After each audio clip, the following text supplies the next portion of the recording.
What is up, YouTube? It's Kingfisher745, and welcome to your daily dose of doom. Today is going to be day 28, and you must collect 1 cookies and milk.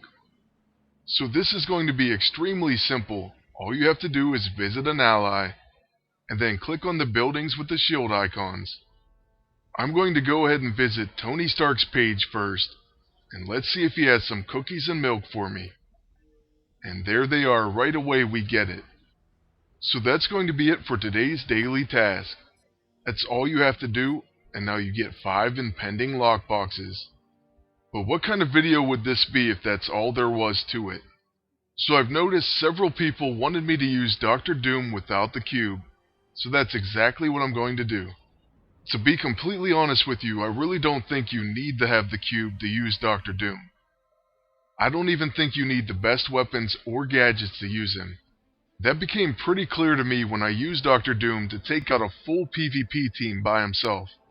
But since a few people wanted me to try it without a cube, I went ahead and did a couple PvP battles. And here's one of those battles. Now I happen to be facing 2 pretty annoying characters, Nightcrawler and Dr. Voodoo. So basically I want to kill Dr. Voodoo. That way I can start putting debuffs on the opponent. So whenever I see him, I do usually go after him first. Secondly, since their agent was going after mine, I didn't bother using the neurotrope. I completely believed he was going to use the scroll, and I was proven right. But right after he finishes his turn, I should be able to easily take out Dr. Voodoo with Dr. Doom. And I should have probably gained an extra attack by single targeting Dr. Voodoo. But I will say that I do have Disoriented. If you have Disoriented on you and you do an AoE attack, you won't attack your own characters. But that's not really a great excuse for this exact circumstance. And that's because I'm going to have to single target attack with Dr. Doom anyway. Either that or pass. But I thought maybe we'll try the trifurcator, and we'll actually get it through. And boy was I wrong, we end up hitting our own agent. So now it's going to be the enemy Nightcrawler, and he uses a triple threat attack. On my agent's turn, we're going to use the neurotrope. They already used the Scroll of Angelob, so I should be fine now. Oh, and they actually used the Blackest Void as well. So it looks like I should be able to keep my buffs, and also have that combat awareness. So that means both my agent and Dr. Doom will counterattack. Now I'm going to use the scroll, and I'll remove that Disoriented, as well as the prevent debuffs that comes from Nightcrawler's Empowered ISO 8. Then I'm just going to go ahead and focus on Nightcrawler, and I'll hit him with the Warbringer Axe. The best case scenario would be if their agent has a single target attack, or even an AoE, and he would take our counterattacks. But I figured he was just going to use the cube.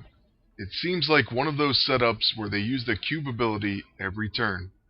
Now since both enemies have mirror reality, I'm going to use Still Essence on the agent. This will be the least amount of healing that I can give by using it, and it also will heal my agent and Dr. Doom. Then Dr. Doom will do a follow-up attack and Arc Lightning Blast, and I'll finish Doom's turn by casting his Magic Bolt. That way we can place a number of debuffs on the opponent. So now their agent's going to be impaired, weakened, and have a bunch of dots on him. And that's not to mention the initial damage that the Magic Bolt does.